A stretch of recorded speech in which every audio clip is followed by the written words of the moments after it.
amigos? Estamos en Esfera aún y nos encontramos con el ingeniero Mehrdad Nikaim, que es estudioso de la fe Bahá'í.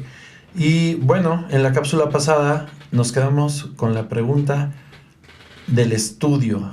¿Quiénes son los maestros? ¿Quién es el maestro? ¿Cómo se estudia esta bellísima religión? Ingeniero, platíquenos acerca de esto, por favor. Bueno, los únicos que son maestros divinos son aquellos que ya lo mencionamos desde la historia. Podemos hablar acerca del Krishna, Buda, Jesucristo, Abraham, Moisés y Muhammad, el Bab y Baha'u'lláh. ¿Y por qué le decimos maestros divinos? Es porque sus enseñanzas abarcan muchos temas, tanto de carácter espiritual como individual, como social. Y de ahí se origina la educación y crean un ambiente donde la humanidad crece su capacidad de entendimiento y su capacidad de acción. Ahora, una de las enseñanzas que se debe de entender, ellos impulsan la educación, todas. Le voy a dar un ejemplo que a veces lo entienden mal, no en su plenitud. Su Santidad Jesucristo dice que deben de ser como los niños. Y mucha gente los interpreta de forma correcta, que debemos de ser puros de corazón como los niños y todo, pero hay otra forma de entenderlo. La característica de los niños es que son preguntones. Oh, sí, curiosos. Curiosos. Y esa capacidad no se debe de perder. Desafortunadamente, por equivocación, empezaron a decir que no debes de preguntar. Esas son dogmas de la fe. Al contrario de lo que Jesucristo dijo, deben de preguntar. Curiosamente, la Biblia, en el Nuevo Testamento en especial, contiene muchísimas preguntas. Quiere decir que su Santidad Jesucristo estaba muy abierto, promovía las preguntas, y leemos constantemente, los fariseos le preguntaron esto y el maestro contestó esto. Y le preguntaron a aquel y él le contestó. Entonces dice, tenemos que ser como los niños, que seamos preguntones. Y el que pregunta tiene interés y la respuesta le ayuda a satisfacer y le crea otras preguntas. Entonces, ese impulsa la educación.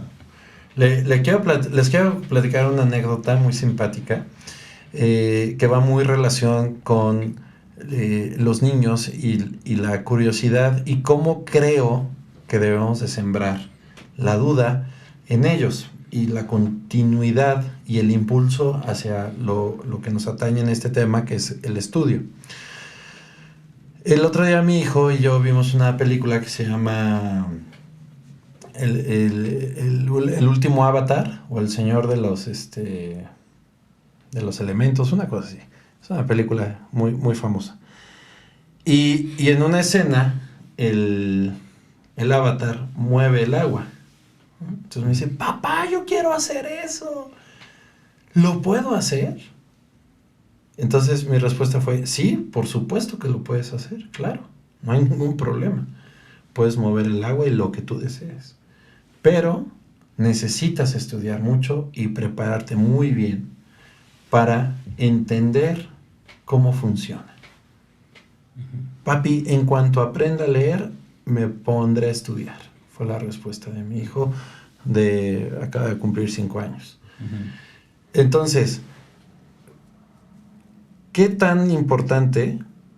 Digo, a lo mejor la pregunta suena un poco boba, pero ¿qué tan importante es el estudio? Porque mucha gente dice, bueno, con lo que me diga el cura, el sacerdote, el pastor, es suficiente, y se queda entonces como un dogma y no entendemos nada. Simplemente siéntese, se sienta, párese y aleluya, o las expresiones que digan, y todo el mundo repite como borrego.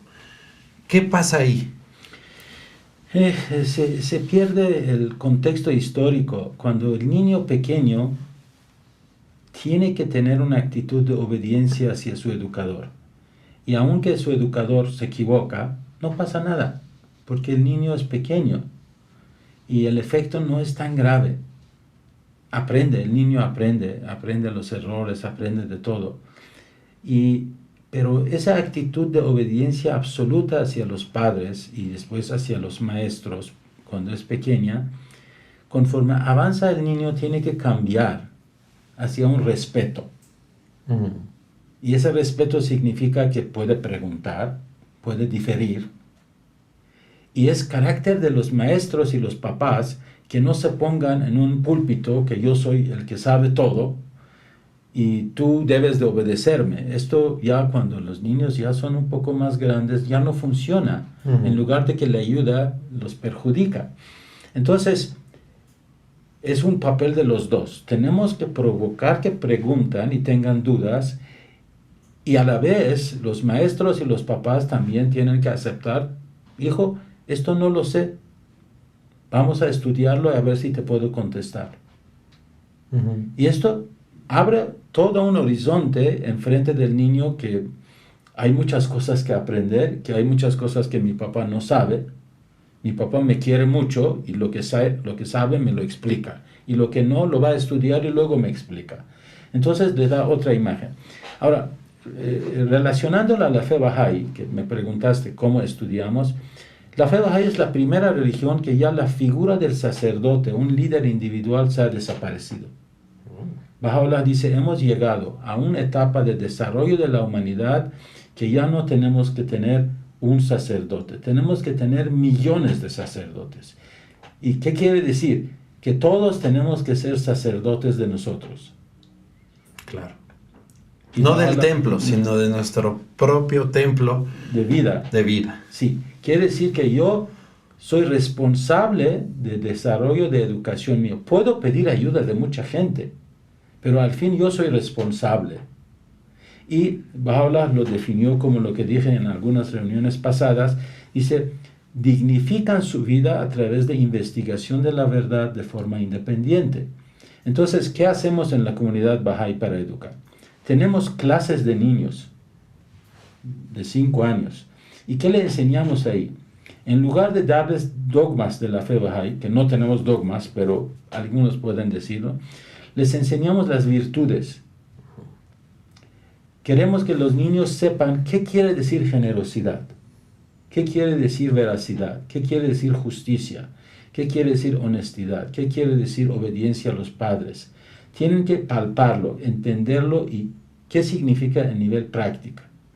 Y conforme avanzan, tenemos clases para los adolescentes, donde, por ejemplo, una de las clases, uno de los libros es que tengan en mente que piensa y pregunta y no se dejan llevar con tantas propagandas que aparecen en los medios, que los impulsa hacia una tendencia, o normalmente es para el consumo.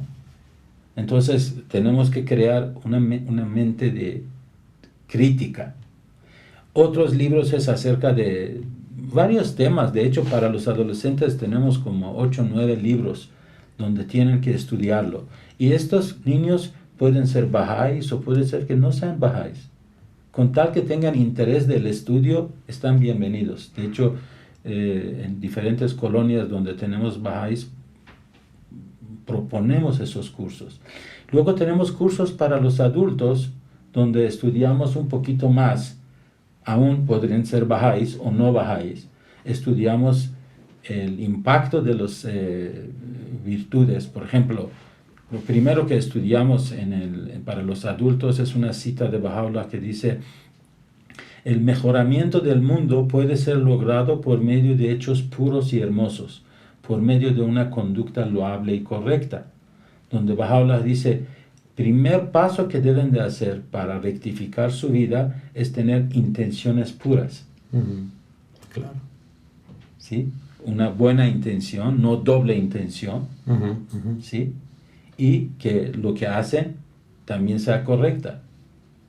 Acaba de mencionar 2 veces una palabra que yo conozco muy bien el significado, pero creo que no me toca mencionarlo. La palabra virtud,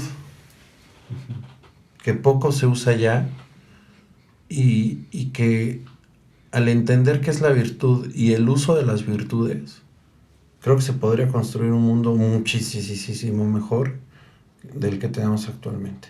Claro. ¿Nos puede hablar de la virtud? Sí.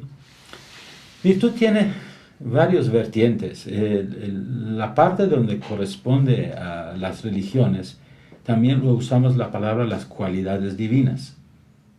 Aunque virtud a veces lo usan como características culturales de una región, pero las cualidades divinas siempre han sido lo mismo, evolucionan, tienen una implicación más amplia, pero siempre han sido igual. Por ejemplo, la cualidad de amar. Inclusive la Biblia menciona que Dios es amor. Entonces el hombre tiene que aprender a amar. Si no educamos a los niños que aman y disfrutan de amar, se pierden, se privan de una de las cualidades que dignifica al hombre. ¿Sí?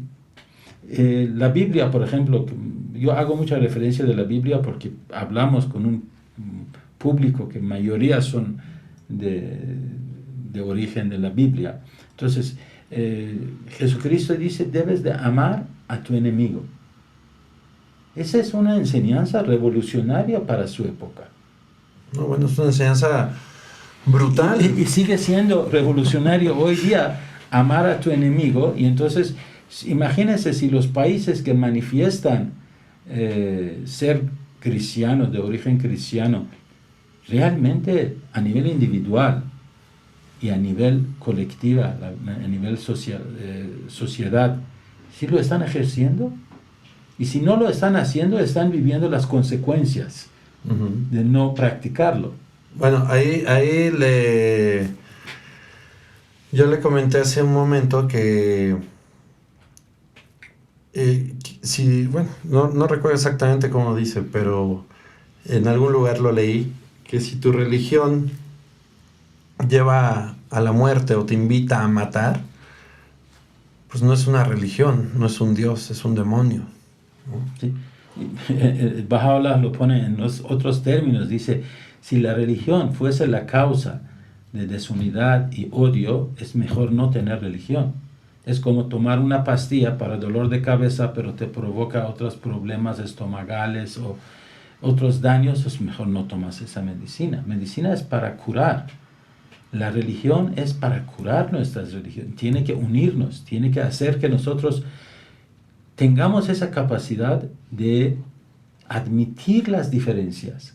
Quiere decir que yo, como Bahá'í, debo de sentirme muy cómodo, sentarme y platicar acerca de muchas cosas con un católico, con un judío, con un mormón, con un musulmán, con un hindú, con un budista, en un ámbito de hermandad.